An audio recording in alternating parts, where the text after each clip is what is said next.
What if there was a place where the call to prayer, the very sound that has echoed through Muslim lands for over 14 centuries, was forbidden, not by law, not by force, but by something far older, far darker, something that had made a covenant with the devil himself? Imagine walking through a village where every face you see is Muslim, yet the mosques stand empty, where the prayer mats gather dust, where the name of Allah is spoken only in whispers and never in worship.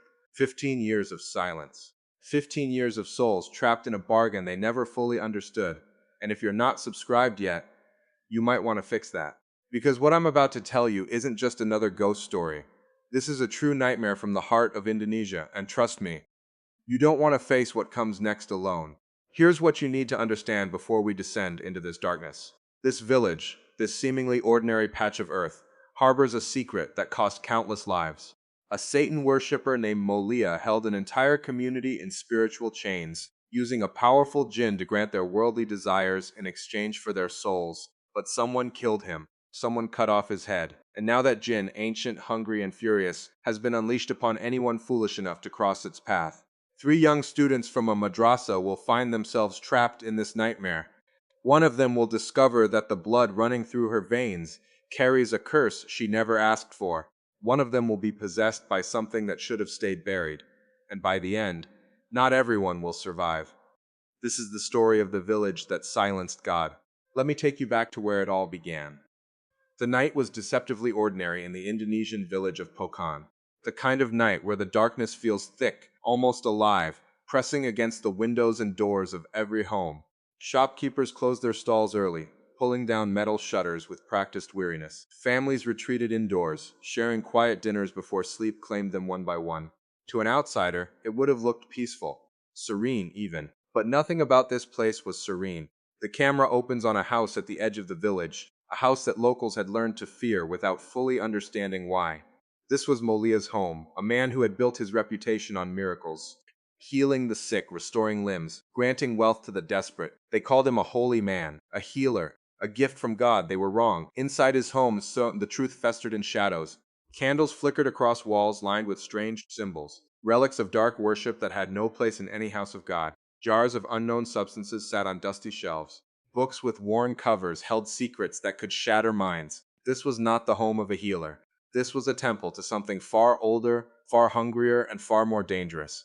A young man named Lamb moved through the house with practiced familiarity. He was Molia's student, his apprentice in the arcane arts that passed for medicine in this cursed place. In his hands he carried offerings, strange objects meant for stranger rituals. A bowl, a blade, a book that seemed to pulse with an energy of its own.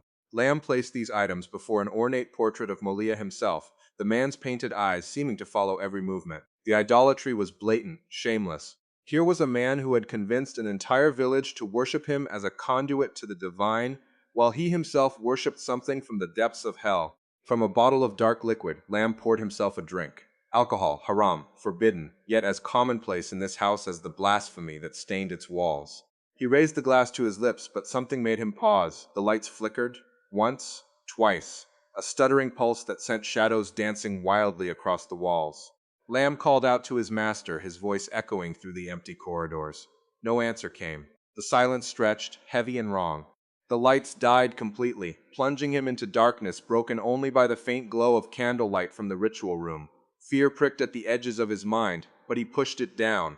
He was Molia's apprentice. He had seen things that would break lesser men. He fumbled for his flashlight, its beam cutting through the black like a sword through fog. Molia, he called again, stepping outside into the night air. The village slept around him, but something was awake. He could feel it in his bones, a presence that made the hair on his neck stand rigid. From the shadows of a nearby alley, a sound reached him, a scraping, a dragging, the wet sound of something being pulled across stone. He followed it. The beam of his flashlight trembled as he moved deeper into the darkness, each step taking him further from the safety of the lit areas. Blood smears marked the ground, a trail of crimson leading toward an abandoned structure at the village's edge. His heart hammered against his ribs. And then he found him. Molia's body sat propped against a wall, slumped in the attitude of death, but something was wrong with the proportions. The head sat at an unnatural angle, barely attached. When Lamb reached out to touch the corpse to confirm the impossible, the head rolled free, separated completely from the neck, tumbling across the ground with a wet thud.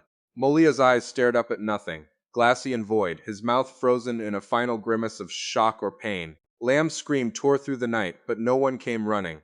In this village, you learn not to investigate screams. 12 hours earlier, in a different village, far from this nightmare, three young students were about to have their lives forever changed.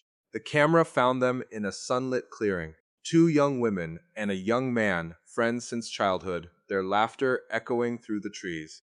But something was wrong with the scene. One of the girls, Ainur, was convulsing on the ground while her friend Rini leaned over her, performing what looked like an exorcism. The boy, Bagas, filmed everything with a grin on his face. They were acting, rehearsing, dreaming. Einar wanted to be like Molia, not the dark truth of what he was, but the facade he presented to the world. A healer, a helper, someone who could free people from the torment of jinn possession. She had watched his videos religiously, studying his movements, memorizing the strange words he chanted, convinced that this was her calling. Bagas, ever the voice of reason, tried to steer her towards something purer. If you really want to protect yourself from evil jinn, he said, why not just pray? Why waste time with all this? Einar bristled at the suggestion. Prayer seemed so passive, so powerless compared to the dramatic rituals she had watched Molia perform. She wanted to do something, to be someone, to have hands that could heal. But something was pulling at her memory, and suddenly she was running, grabbing her pikul, racing toward the madrasa that had been her home since childhood. Because Molia's show was about to air. The madrasa stood as a beacon of faith in a region that had largely forgotten what faith meant. Here, students learned the Quran, studied the Hadith, and practiced the 5 daily prayers that formed the backbone of Muslim life. Ainur had been raised here, an orphan taken in by the caretaker Abdul, who had become the closest thing to a father she had ever known. She burst into his room just as Molia's face filled the television screen. The show was already in progress, and she watched with rapt attention as her idol performed his miracles on camera. A woman with a paralyzed arm reached toward him, hope written across her tear-stained face. Molia chanted his strange words, passed his hands over her body, and impossibly, her arm moved. She could lift it. She could flex her fingers. The crowd around them erupted in praise, and Molia accepted their adoration with practiced humility. On Einar's hand, a strange mark appeared, something she had never noticed before, a symbol that would become very significant very soon. Abdul entered the room and immediately turned off the television. His face was hard, disappointed. He had raised Ainur to love Allah, to trust in prayer and patience, not to chase after charlatans who perform party tricks in exchange for fame and fortune. He's a fraud, Abdul said flatly. A liar, a man who trades in deception. Einar argued back, defending her idol with the passion of youth and inexperience. But Abdul would not be swayed. He had seen too much. He knew too well what men like Molia really were. What neither of them knew, what Einar would only discover later, was that Molia was not just a fraud. He was her father. The revelation would come like a knife to the heart. For now, the day continued its slow march toward nightmare. Einar joined the other students for prayer, the familiar motions of worship grounding her in something real and true. Rini stayed with her, refusing to return home for the holidays because being separated from her best friend was a loneliness she couldn't bear. That night, while the students prayed, Molia received visitors of his own. A poor man arrived at his door with a young daughter in tow. The child couldn't have been more than 7 or 8. Her eyes wide with confusion and a strange kind of wisdom that children sometimes possess when they sense something wrong. She asked her father why they had come. We're here to become rich, he told her. The answer didn't satisfy her. She could feel the wrongness radiating from Molia's house like heat from a furnace. While her father disappeared inside to negotiate whatever dark bargain he had in mind, the little girl wandered toward a small mosque attached to the property. It was abandoned, neglected. The prayer rugs were dusty and faded, the water in the ablution area stagnant and still. No one had worshipped here in years, perhaps decades.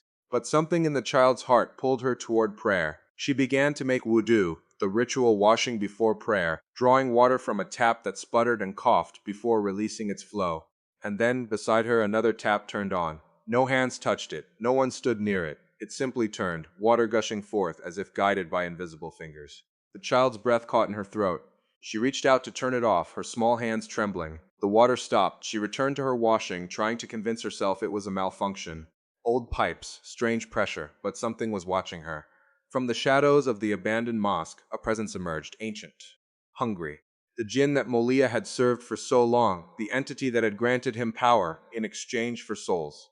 It towered over the child, its form only partially visible in the darkness, just enough to see the cruelty in its eyes, the hunger in its posture. The scene cut away before we could see what happened next. Inside Molia's ritual room, the child's father sat across from the healer, his hand resting on a wooden box filled with his life savings. Molia chanted his strange words, drew a blade across the man's palm, and let the blood drip into a bowl. The man convulsed in pain, his body jerking and twisting as something foreign moved through him. And then, just like that, he was healed. The wound closed. His hand was whole. Molia told him to open the box. Inside, where there had been only a modest sum, now sat a fortune. Money multiplied tenfold, 20-fold. The man's eyes went wide with greed, and immediately he asked for more. Of course, Molia said with a smile that didn't reach his eyes. But you know what's required. The sacrifice. The child. His own daughter, traded for wealth beyond measure. The poor man, because what else can you call someone willing to trade their child for money, left the room to fetch the little girl. He found her in the mosque, her tiny body folded in prayer, her lips moving in words she had been taught since birth. She never saw what came for her, but we saw. The jinn descended, and the screen went black. The story jumped forward, returning to Ainur and Rini walking home from the market that same evening. The sun had set, leaving the world in that strange twilight between day and night, where shadows seemed to move on their own. Rini suddenly remembered something she had forgotten to buy and rushed back toward the shops, leaving Ainur standing alone on the empty road. That's when she heard it. Her name called from somewhere behind her. She turned, and there stood Molia, his face twisted into something wrong. In his hand, a blade glinted in the dying light. He moved toward her, chanting words she didn't understand. "A head for a head," he said. "You will become like me." And then, before her eyes, he brought the blade to his own neck and sliced. His head tumbled free, rolling across the ground toward her feet. Blood sprayed in a crimson arc, painting the earth, painting her clothes, painting her memory with an image that would never fade. Ainur's scream brought Rini running, but when they looked again there was nothing. No body, no blood, no head. Just an empty road and the rapidly darkening sky. It had been a vision, a hallucination. Or perhaps a message. They returned to the madrasa to find Abdul on the phone, his face pale with shock. On the television in the corner, a news report played. Molia had been found dead, beheaded in his village. The murder was under investigation. Ainur stared at the screen, her mind struggling to process what she was seeing. She had just watched him die, hours before learning it had already happened. But the true horror was yet to come.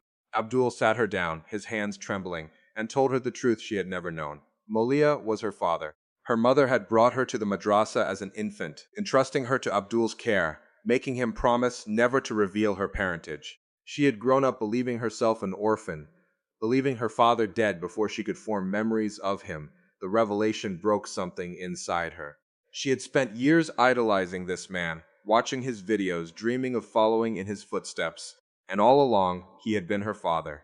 Her mother had fled from him, had given up everything to protect her daughter from whatever darkness Molia had embraced. And now he was dead, murdered, beheaded. And something of his had been passed to her, marked on her hand, pulsing in her blood. Ainur made a decision that would change everything. She needed to see him, to attend his funeral, to look upon her father's face one last time, whatever he had been. Abdul might have stopped her, but she didn't give him the chance. That night, she slipped away with Rini and Bagas, caught in their exoduses, followed. They traveled through the darkness toward Pokan, the village that God had forgotten. The funeral was a spectacle of grief and reverence that made Bagas's skin crawl. Hundreds of people crowded around Molia's home, weeping, wailing, treating the man like a saint taken too soon. They had loved him, they had depended on him, they had sold their souls to him in exchange for miracles, and they mourned him like a prophet. A woman emerged from the crowd, Sari, one of Molia's wives. Yes, wives, plural. The man had collected women like trophies, and Ainur was about to discover that her family tree was far more tangled than she had ever imagined. Sari recognized Ainur immediately. There was something in her eyes, fear perhaps, or pity. She knew what Molia had been. She knew what his death meant. And she knew that Ainur's presence in this village was dangerous for everyone involved. But Lam, Molia's apprentice, had other plans. He approached Ainur with practiced warmth, offering her the chance to wash her father's body for burial. A sacred duty traditionally performed by family, she agreed. And when she touched the cold flesh, she saw it. The same mark on his hand that appeared on hers, a blood connection, a spiritual inheritance. Something had been passed from father to daughter, and whatever it was ancient and powerful and hungry. Lamb gave her a book, her father's book, he claimed. a gift left for her, filled with the secrets of his power. He told her that she could follow in Molia's footsteps, could inherit his abilities, could serve the village as he had done. All she had to do was embrace her birthright. The funeral prayers that followed were a mockery of faith. Lamb chanted words that sounded like Arabic but weren't, twisted syllables that seemed to writhe in the air like living things. Rini noticed her instinct screaming that something was deeply wrong, but she couldn't have known how wrong. That night, Bagas went to the mosque to pray. The building was empty, as it had been for years. The prayer mats lay in neat rows, gathering dust. No one came here. No one worshipped here. The call to prayer had not echoed through this village in 15 years. Bagas made his wudu and began to pray alone, his voice soft in the silence. He recited the opening chapter of the Quran, the Fatiha, the words feeling strange and powerful in this abandoned place, and then from behind him a voice, Amin. He spun around. The mosque was empty. His heart racing, he returned to his prayer, trying to convince himself that he had imagined it. But when he prostrated, pressing his forehead to the ground in submission to God, he heard it again. Words whispered in a voice that wasn't human, reciting the prayer for prostration in a mockery of worship. He looked up, and there on the floor beside him sat Molia's severed head. The eyes were open, the mouth was moving, it was speaking. Baga scrambled backward, his soul screaming for protection. He recited the words of seeking refuge in Allah, begging for deliverance from whatever evil had infested this place. And when he looked again, the head was gone. But something worse had taken its place. He realized with horror that he had been facing the wrong direction. Muslims pray toward Mecca, toward the Kaaba, the house of God. But this mosque had been built backward, or rather, the village had been built around it, orienting everything toward a different master. His prostration had been directed not toward God, but toward Molia's grave. The devil worshipper was still receiving worship, even in death. Bagas fled the mosque, his faith shaken but unbroken. He found Rini in their guest room, and together they tried to process what they had witnessed. But before they could form a plan, Einar entered, and she was different. She didn't respond to their greetings. She walked past them with vacant eyes, a strange smile playing on her lips. When Rini followed, trying to reach her friend, Einar sat on the bed reading from her father's book, completely absorbed, completely changed. Rini tried to lighten the mood, pulling out her camera to film their usual playful banter. But when she reviewed the footage, Einar wasn't there. The bed was empty. The camera had captured nothing. Because Einar was no longer herself, the night spiraled into nightmare. Baga saw Sari delivering food to a hidden room, whispering for whoever was inside to stay hidden. When he tried to approach, the real Einar appeared behind him. But she had been in the room with Rini only moments before. Two Einars. One real, one something else. The village was awakening to an ancient evil, and the devil that Molia had served was hungry for a new host. What followed was a descent into darkness that would test the faith of everyone involved. Lamb led Ainur to a hidden cave, a ritual site where Molia had communed with the jinn for decades. He sliced her hands and feet, chanting incantations that opened spiritual doorways better left closed. Ainur saw the jinn. It crouched over her, its mouth at her wounds, drinking her blood with an appetite that defied description. And as it fed, it entered her, possessing her body, claiming the inheritance that Molia had promised. Meanwhile, Bagas and Rini discovered the village's terrible secret. In the basement beneath Molia's home, they found them, the bodies, dozens of them. Men, women, children, all hanging from hooks, their blood draining into bowls, sacrificed over the years to maintain Molia's covenant with the jinn. These were the missing, the ones who had come for healing and never left, the ones whose families had been told they died of natural causes, the ones whose souls had been traded for wealth, for healing, for power. And among the village's dark secrets was a child, Ramat, Molia's son by another wife, a boy with a crippled leg that his father, for all his supposed healing power, had never cured. Because children of Satan worshippers are cursed, and their afflictions serve as reminders of the bargains their parents made. Ramat knew the truth. He had seen his father's rituals, had witnessed the sacrifices, had learned to hide when the jinn came hunting. And he knew that Ainur, the sister he had never met, was now possessed by the same entity that had controlled his father. The only weapon against it was prayer. Bagas understood. He climbed to the mosque's minaret and began the call to prayer, the adhan that had been silent for 15 years. His voice rang out through the village, the ancient words piercing the darkness like arrows of light, and the village screamed. People fell to the ground, clutching their heads, blood streaming from their ears and noses. The sound of God's name was agony to those who had abandoned him. The jinn inside Einar convulsed, fighting for control, trying to silence the voice that threatened its dominion. But Vegas didn't stop. He pushed through the pain, through the blood in his own throat, completing the call to prayer even as the darkness tried to crush him, and for a moment, Einar was free. The battle that followed would rage through the night. The jinn, enraged by its loss of control, hunted through the village, using Einar's body to pursue Rahmat, the boy who had killed Molia, the son who had ended his father's reign. It wanted revenge. It wanted blood. Sari sacrificed herself to protect Rahmat, confronting the possessed Einar with nothing but her bare hands and a mother's love. The jinn crushed her skull against a stone, but her death bought time for the children to escape. In the end, it would come down to faith. Bagas gathered the villagers in the mosque, forcing them to confront what their silence had cost them. He led them in prayer, not the twisted mockery Lamb had performed, but true worship, submission to the one true God. And as they prayed, the jinn lost its power. Ainur, trapped in a nightmare version of her father's house, found the strength to reject his legacy. She screamed her faith into the void, declaring her belief in Allah alone, rejecting the entity that had claimed her blood. And, with every word of true faith, the jinn weakened, until finally it fled. Dawn broke over Pokan with a strange, cleansing rain. The bodies in the basement were given proper burial. The village began the long process of healing, of returning to the faith they had abandoned. But the cost had been high. Sari was dead. Lamb was dead, killed by the jinn he had tried to control. Countless lives had been lost to Molia's hunger for power. And Einar, she chose to stay. To care for Rahmat, the brother she had just discovered. To teach the village what true faith meant. To rebuild what her father had destroyed. Some wounds never fully heal. Some darkness leaves marks that last forever. But even in the darkest night, the call to prayer can still rise. And with it, hope. That is the story of the village that silenced God, and of the children who taught it to speak again. If this story stayed with you longer than you expected, I'd love to hear your thoughts in the comments. Some stories don't end when the video ends. They follow us, haunt us, make us question what we believe about faith, power, and the darkness that waits in the spaces between. And if you found value in this narration, consider subscribing. Not because I'm asking, but because stories like this deserve to be told. And I have many more to share. Until next time, keep your faith close and your prayers closer. You never know when you'll need them.